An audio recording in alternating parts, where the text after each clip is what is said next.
everyone, welcome to my YouTube channel. Okay, today we are going to study about cell structure and functions. Okay, today we are going to study about cell structure and function. Cell is the English name. Okay, the biological name of the cell is cyto. Okay, don't get confused, both are same. English name is cell, the biological name is cyto. Okay, the study of cell is known as cytology. Okay, as name indicates, cyto means cell, logy means study. Okay, so as it indicates, study of cell is known as cytology. So what is the definition of cell? Go through the definition. Okay, cell is a structural and functional unit of our body. Cell is a structural and functional unit of our body. Okay, then who is discovered the cell? Cell is discovered by the Robert Hooke in 1665 through his compound microscope. Okay, before we are going to study in detail about the cell, we have to know about the cell development. Okay, cell is developed through the fusion of ovum and spermatozoa. So ovum is from female, spermatozoa is from male. So both fusion together and it forms the zygote. Okay, zygote is also a cell. So here one thing we have to remember, ovum also has haploid number of chromosomes. So 23 chromosomes. Haploid means single pair. Okay. So in spermatozoa also consists of haploid number of chromosomes. That means 23 chromosomes. Okay. Then these both 23 join together, fusion together, and it forms the zygote. So it has diploid number, diploid, as it indicates diploid, D double. Okay, it is a single pair, haploid is a single pair, diploid is a double pair. So it consists of 46 chromosomes. So here one thing we have also remember, the ovum is the largest cell in the human body. Okay, the spermatozoa is the smallest cell in a human body. Okay, from the zygote we have to start. Zygote is also known as cell. Okay, from this cell only our whole body makeup, okay, develop. So for example, cell, a single cell gathered together, grouped up, and these cells are grouped up and it forms the tissue. Okay, and these tissues are gathered together and it forms the organ. Organ, for example, liver, kidney, stomach, okay, brain, etc., etc. And these systems form, and these organs gather together and it forms a system. Okay, these systems like cardiac system, nervous system, okay, so on, which are present in our body. Okay, these systems gather together and multiple systems join together and it forms the body. Okay, so single cells gather together, so many cells, and they are grouped together and it forms a organ, and these organs like the kidney, liver, stomach, these both joins together and these are organ joins together and it forms a system. For example, the cardiac system, nervous system, central nervous system, then digestive system, respiratory system, so on. And that multiple systems and it makes a body. Okay, finally it gets a body. So cell is called as building blocks of our body. Okay, cell is called as building blocks of our body. It acts like a brick. Okay, so one brick, if we join so many bricks together and it forms a wall. And if we construct four walls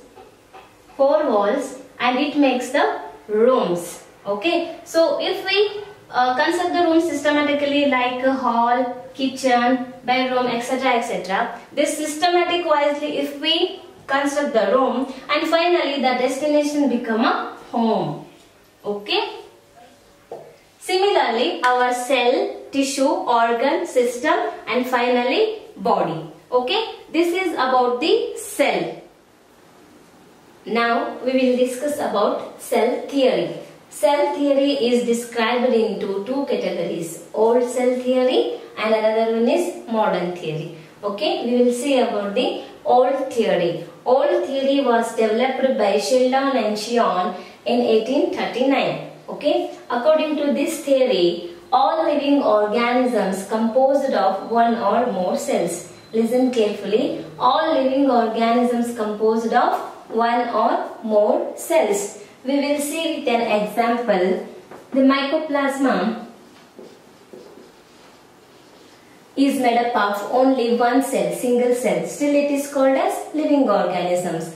But we human have lots of cells, still we call as living organism. So according to this theory, all living organisms composed of one or more cells.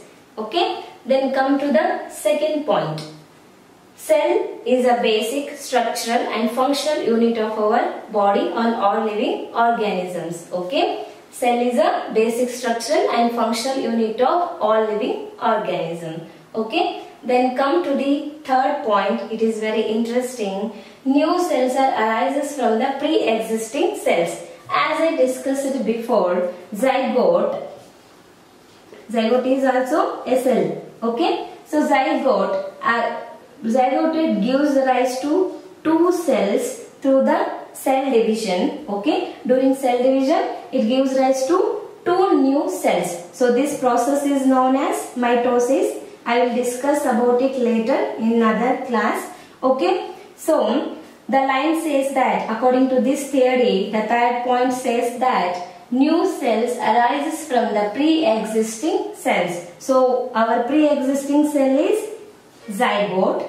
These two are new cells, newly arised cells. Okay. Now come to modern theory. Modern theory's first point says that cells contain hereditary information in their DNA. This information is passed to the new cells by cell division. Okay. Let's see with the example. This is our cell. So cell contains nucleus. Within the nucleus we have DNA, and this DNA consists of hereditary informations and all. It holds all the hereditary information or its genetic informations. So here when cell division takes place, the equal and same content will be passed to the new cells. So this line says that cell contains hereditary information in their DNA, okay, in their DNA, and this information passes to the new cells. These both are new cells. So equal DNA and hereditary information passed to the two newly arised cells. So how? By the division of the cells, while cell division. Okay, this is about the cell contains hereditary information in their DNA. This information is passed to the new cells by cell division. Okay, then come to the second point of the modern theory. Okay, all cells have the same basic chemical composition like cytoplasm, okay, mitochondria, Golgi apparatus, then nucleus, nucleolus, all are composed of with the same basic chemical composition. Okay, this is about the second point. So come to the last point of the modern theory. Okay, the last point says that energy flows occur within the cells through the various chemical reactions. So the set of various chemical reactions occur after we eat. Okay, due to this the cells are getting some of energies. Okay, so that energy they used to growth.